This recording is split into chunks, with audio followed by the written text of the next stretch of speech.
Welcome back to another episode of Full Circle with me, Onyx. And in my little meditation I was playing with today, always experimenting, finding new ways to do things. Let me move this camera up a little closer. Um, I was reflecting on our past videos of the basic square with the circle with the triangle in it, and it repeats. And I was like, let's just do this. Um, let's just visualize a square, shoulder about whatever your shoulder length is. So mine's about 2 feet across, about 24 inches. Imagine whatever, imagine there is a white cube floating in front of you, about, extend your arms all the way out to about right where your wrists are. So about equal length. So from shoulder width, that will be also the length or the depth. Like it's out in front of you, there is a white square. So you can go ahead and close your eyes and visualize a white square or cube. You can play with flat and then make it three-dimensional if you want, or you can just move straight on to three-dimensional. The whole point why we visualize this, so go ahead and start visualizing your white square, your white cube. Shiny, pure white, glistening white, solid white cube. Now, really use your actual hands. Feel around the top of it. Feel the points. Are they pointed? Are they softened? Rounded edges. How is this white cube just floating? Can you, so reach your arms out there. Feel the faces of this cube. Try it with your eyes closed. Are you starting to get sensations as you feel around this white cube? Feeling those edges. So for mine, they're all kind of rounded. Reminds me of porcelain, like a sink or a toilet, just that basic porcelain material. That's what mine is made out of. So really get a sense of what your white cube is made out of. Just be with it for a minute. Try to get your other senses into it. So, what temperature is it? What smell is it? Imagine within this white cube, even though you can't see it, there is a black pyramid.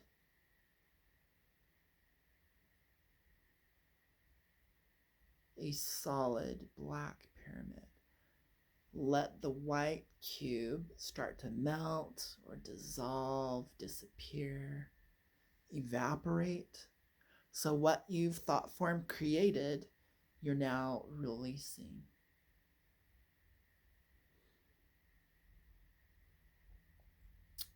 So even though my eyes were closed, I literally thought my eyes were open. The room that I'm in, I couldn't tell if my eyes were open or closed. So notice how seeing or psychic perception is working and not working for you. So even though I couldn't really make out the shapes, I could see my room perfectly clear, but my eyes were closed. So,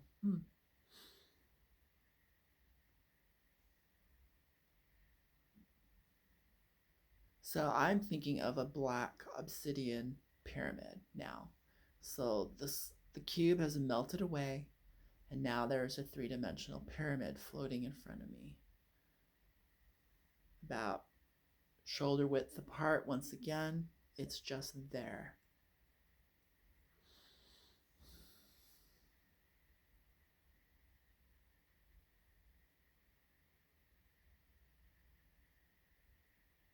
I'm noticing the angled faces. I'm noticing light reflecting off of them. It's a very sharp point on top, very sharp. If your shapes want to morph a little bit, let them. It's very good if they do that a little. Like, we're just kind of getting a psychic sense. Now I notice my hands wanted to feel around the base of the cube. They kind of, my astral hands, my psychic hands already was doing it. So it's like my physical body wasn't moving as fast as my true intention was already feeling around the base of the cube. What does that mean? It means that I'm already working with my astral self, my astral sight, my astral touch, my astral body. Things are starting to line up. Things are starting to hook up, activate, whatever you like to call it. It's happening. Now, within the solid black pyramid is a perfect sphere of clear quartz. So a crystal ball is within your black pyramid. And if you choose to change the colors, that's fine. I'm just trying to stay consistent. And we're running a test. Do you respond better to words to activate those shapes? Is it sound? Is it touch that helps you activate, engage, link up through the dimensions?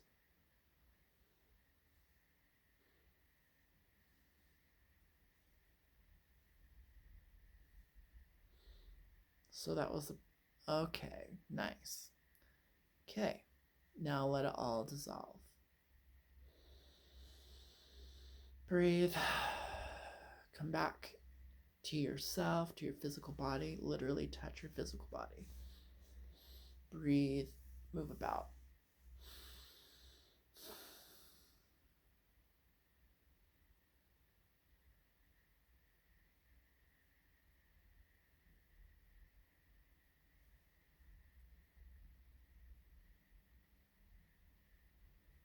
Now we're going to create the sigil, the symbol of the Western mystery tradition.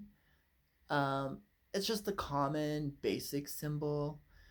I don't think it has any real history tied to it, so we don't have to get all worried about it if we're doing it correctly or how legitimate it is.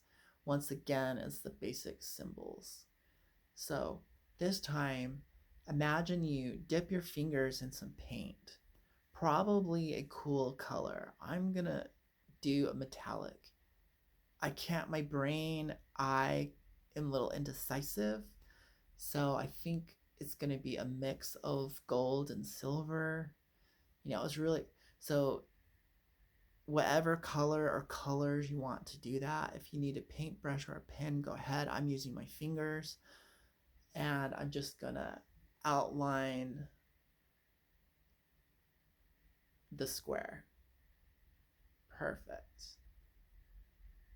Yeah, it wants to be gold. Now I'm going to do the circle. Perfect. Now I'm going to do the triangle. Perfect.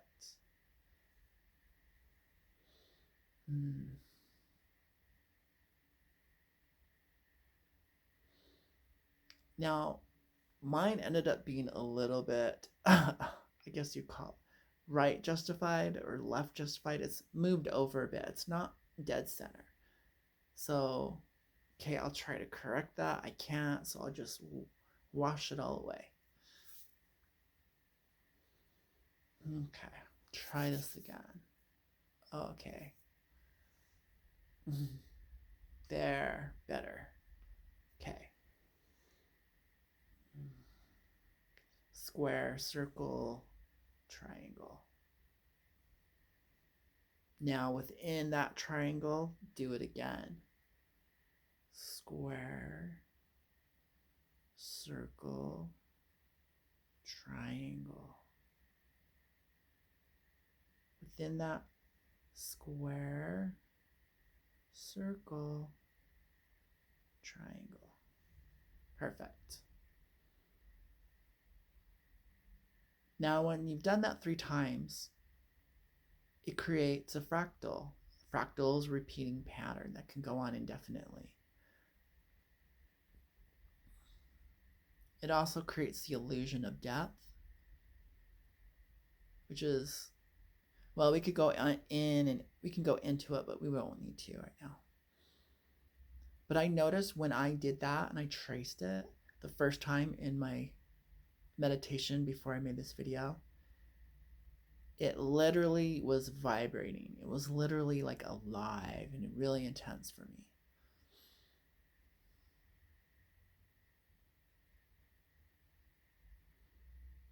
So running these little experiments, getting engaged with your 5 senses, really helps you link the planes. So if you're having difficulty with psychic seeing, visualization, shaman journeys, opening your third eye, anything related to magic, which is astral plane mastery, just that simple activity of imagining and drawing and getting your hands involved will help you activate.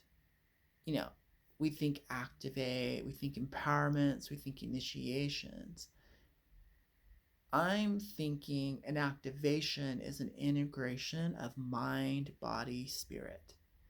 The 3 bodies, your emotional, mental, and physical body.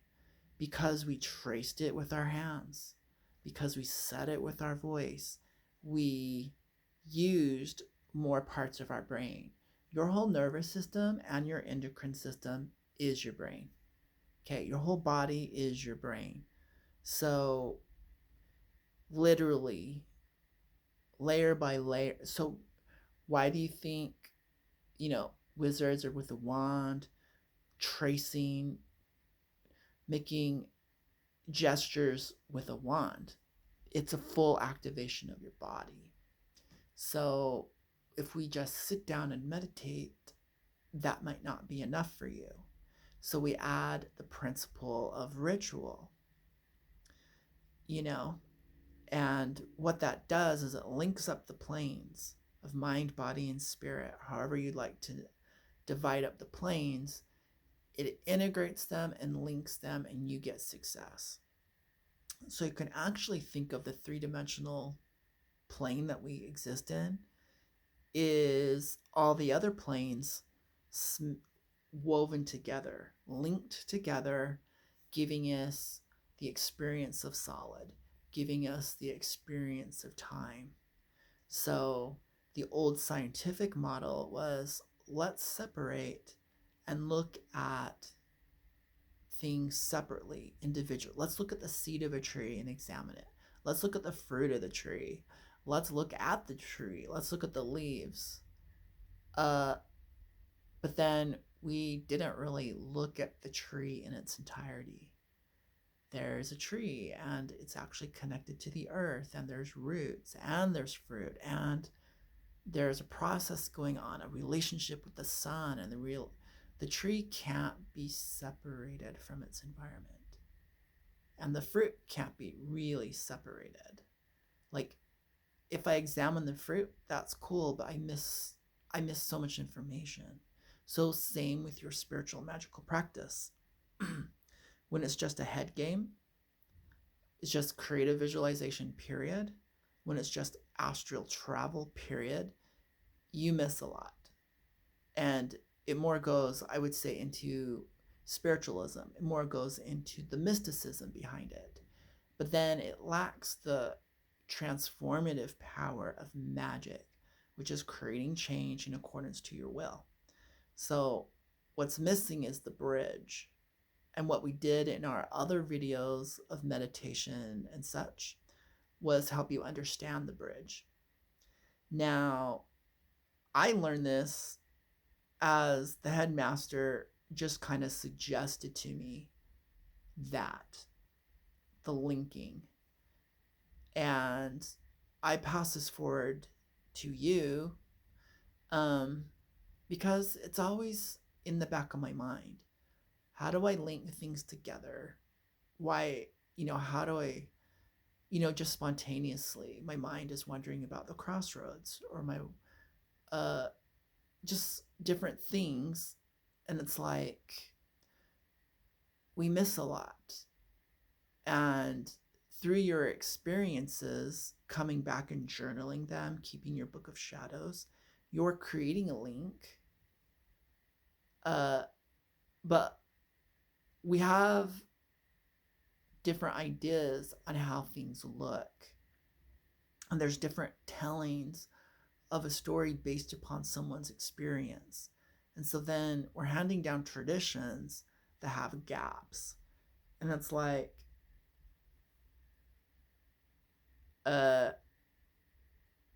first off, magic should be easy. Magic should be self-evidence. It doesn't require faith. It doesn't require belief. Shouldn't really require affirmations. It's a technology. And so it shouldn't take you 20 years to be, it's going to take you time and whatever, but you should be able to get immediate results, some success, some flight, some vision, some interaction with the other planes. And looking back, reflecting on my experience, that was something I always did. Like way back when, obviously in the time period and the location I lived growing up, it wasn't cool for a guy to be a dancer. It wasn't cool for him to be gay. It wasn't cool to be going a different direction, to be sensitive, to be curious about the unknown. What are emotions? What is intuition? What's beyond, the sky, literally? Are there aliens? All these like questions that I found really valuable in life. The mainstream, the program, the environment wasn't supporting that. So I would go in my room and dance. I would go in my room and sing. I would hide away to play. And what I played was imagination. So if I was mad at someone, I learned to process my emotions by pretending there was a stage and pretending I was getting in a fight, and the play soared to the point when you just get lost in the experience. You see it, you feel it. Moments in that, I really wouldn't call it an altered state of consciousness. That's a very misinformative word, but I would call it integrated consciousness. Not using supposedly 5%, but moving it to 20, going holographic, going fractal, going, and I noticed that when I became a channel. So yeah, the meditation's over. Someone's still meditating. I can see them still meditating and doing the circle square. That's cool. You can keep doing that. You'll just, become a god. And yes, that's possible when you integrate the planes, the 12 planes of existence, you become a god. So that's not really fiction. That's integration of the planes which your consciousness exists on. When you're operating on all 12 planes, you become a divine being. You are immortal. You are immortal. You can create and destroy your body at will. Time and space have no effect on you. So, how do I know this? Because I talked to Babaji. How do I know that? Or was his name Babaji? I believe so. One of the great gurus. Oh, Yogi Bhajan. I talked to him and in the astral plane, and we had a conversation about that. So I'm just, passing that forward. So to be able to do magic, you have to be able to uh, work the crossroads, move in between the realms. The Book of Shadows, you have to move through the shadow realm. So you have to basically be able to somehow get to the other side and come back, or at least get halfway there. So most of magic, most of ritual, everything that you do gets you halfway across the bridge.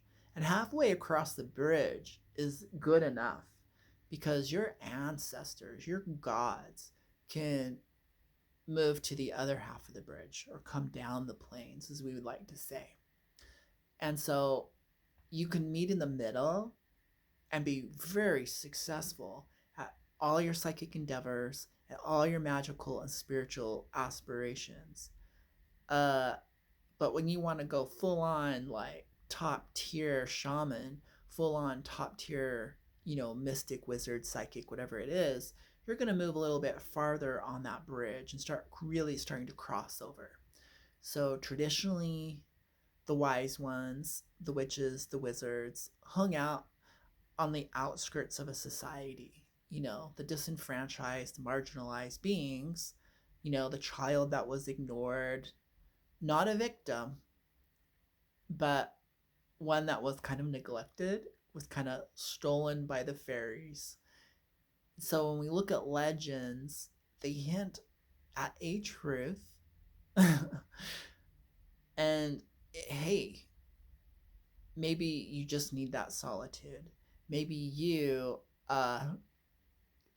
self isolate and you put yourself on the fringe, which is what I did growing up in an environment that really wasn't hospitable. It was very bigoted, you know, very self righteous equals bigotry. Uh, I locked myself away. I didn't realize I was doing that for so many different reasons for psychological preservation. But yeah, you go hermit mode, you go monk mode. So in certain traditions, this self isolation, this living on the fringe, is celebrated and required. So in the fast paced modern world, uh, we miss this fundamental principle. So there's things you can do. You can set space in your room, your office, and you can meet there at a certain time to do uh, your rituals, your practice, your spirituality. So that's kind of like the outer experience. But then with magic specifically, which accelerates all your spiritual practices and mystical endeavors, uh, and evolutionary experience, you can also go inward, moving past the chattering mind, moving past the ego, moving past the personality, moving past your base emotions and your animal instincts and your drives and your biology. So you can move inwardly to the neutral zone and beyond, to that outer limits within. And that's where your sanctuary is. That's where your temple is. That's where your wizard's tower is. You can move past. So you can transcend by going in. You can transcend by going out. You can transcend. So as above, so below, as within, so without. The Mobius strip is, the formula. It's the mathematics. It's the how and why within all things, especially occult. So that little exercise we did actually has some very potent things going on with it, because you're integrating the planes and you're starting to use your astral body. You're starting to use your inner senses that will navigate the realms, because your physical body is pretty much stuck in the physical world for now. So, how do you gain knowledge of that which is beyond your physicalness? Your physical body is an anchor to anchor in your consciousness so you can have an experience here. Um, as I'm going to say, source of all that is, it has seed. There is a seed of source in all things. That seed is consciousness and awareness. And that little seed is also your God self. Okay. The more you turn towards it, instead of looking at the screen all day, having your watching the movie of your life going wow and jumping into the screen, you can actually turn your head around, follow the light beam through the projector, and start doing the inward journey to source. So the source of it is always there. You don't need to die and go to heaven. You don't need to have an out of body experience. You can actually just go inward through the layers of the self and find yourself at a new horizon. You can take a quantum leap inward. And this has its advantages. You might be stuck at work all day. You might be a mom with 5 kids. And you can be like, okay, I arrange my life in such a way that I give myself 30 minutes to myself. And that's enough time to do a deep dive into the inner universe, a limitless inward experience. And then you can come back to your physical reality. And those changes, those experiences you had, that wisdom gained, will eventually catch up with your physical body, and you'll make alterations. You can have self-healing, you can have self-realization, you can have what's called a download. So with the Mobius strip, where on that strip does one side become the other? Where does the outer become the inner? Could you go so far in that you end up traveling outward? Can you go so far out you find yourself traveling inward? Can you move so fast forward that you're going backwards? And so this kind of like topsy-turvy zone, this dimension where things can become inside out and reverse, is where magic is. It's like a point. It's like where the serpent eats its tail. Ouroboros. Is it being birthed or is it being eaten? Am I throwing this up or am I devouring it? When did it begin? Has the serpent always been eating its tail?